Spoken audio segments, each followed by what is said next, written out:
जब आप दिल्ली एनसीआर जैसी प्रदूषित इलाके में रहते हो ना, तो हर एक दिन सांस लेना ऐसा लगता है जैसे कि बहुत बड़ा चैलेंज है। ऊपर से मैं अपना बताऊं, मेरे साथ तो केस भी दूसरा है। आखिर में अस्थमा का मरीज जो ठहरा। पता नहीं इनहेलर ले लेके मैंने अपनी जिंदगी और पैसे कितने सारे खर्च कर दिए, और ये लंग्स की मुसीबत जो है वो मुझे किसी भी तरीके से ठीक नहीं होने दे रही। ऊपर से ये प्रदूषण, और गाड़ियों का प्रदूषण, धुएं का प्रदूषण, और अब तो पंजाब की पराली भी। इन सब से निजात पाने के लिए मैंने एक बार अपने दोस्त से भी डिस्कशन किया। उसने मुझे एक बहुत अच्छा फॉर्मूला सजेस्ट किया, जिसके बाद अब मुझे ऐसा लगता है कि प्रदूषण चाहे कितना भी हो, मुझे अपने लंग्स की चिंता नहीं। जानना चाहेंगे आखिरकार वो सोल्यूशन क्या है? वो सोल्यूशन है सतकरतार वायु शुद्धि। उसने मुझे साफ साफ कहा, देख भाई, हवा तो साफ होने से रही, क्यों ना तू अपने लंग्स ही साफ कर ले। और मैंने अपनाया सतकरतार वायु शुद्धि। कभी सोचा है वायु शुद्धि क्यों जरूरी है? आप घर बैठे भी वायु शुद्धि कर सकते हैं। अगर आप स्मोक नहीं करते तो इसका ये मतलब नहीं कि आपके फेफड़े खराब नहीं हो सकते। एक रिपोर्ट की माने तो विश्व भर में 7% जानें सिर्फ लंग डिजीज से जाती हैं। विश्व के 20 सबसे प्रदूषित शहरों में 14 तो भारत से ही हैं। क्या इससे कोई फर्क पड़ता है? इससे बहुत ज्यादा फर्क पड़ता है।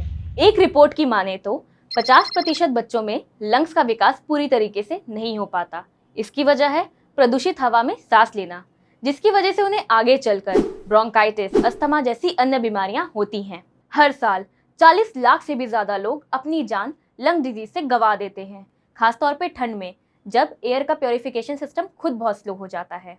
ये सारी रेस्पिरेटरी प्रॉब्लम्स हमें इसलिए होती है क्योंकि हम अपने डेली रूटीन में अपने लंग्स डिटॉक्सिफिकेशन को भूल जाते हैं, जिसका रिजल्ट रेस्पिरेटरी प्रॉब्लम्स।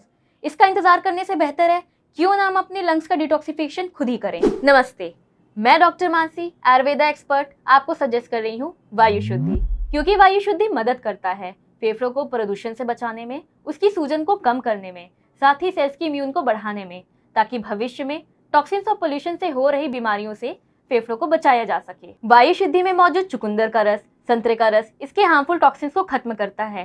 साथ में इसमें मौजूद अदरक का रस लंग्स की स्वेलिंग को भी कम करता है। अक्सर व्यक्तियों में बलगम वाली खांसी की काफी शिकायतें होती हैं, जिसमें बिचुआ के पत्ते, जिसे स्टिंगिंग नेटले भी कहते हैं, काफी असरदार साबित होती है, जो वायु शुद्धि में मौजूद है। ये टीबी और ब्रोंकाइटिस जैसी बीमारियों में भी काफी असरदार है। और अगर किसी व्यक्ति को अक्सर सर्दी या जुकाम जैसी बीमारियां होती हैं, तो इसमें काली मिर्च काफी सहायक होता है। इसमें मौजूद अर्जुन की छाल ऑक्सीजन लेवल को बढ़ाता है, साथ ही कमल प्रकंद सोर थ्रोट को ठीक करता है। और ये सारी औषधियां मिलती हैं वायु शुद्धि में।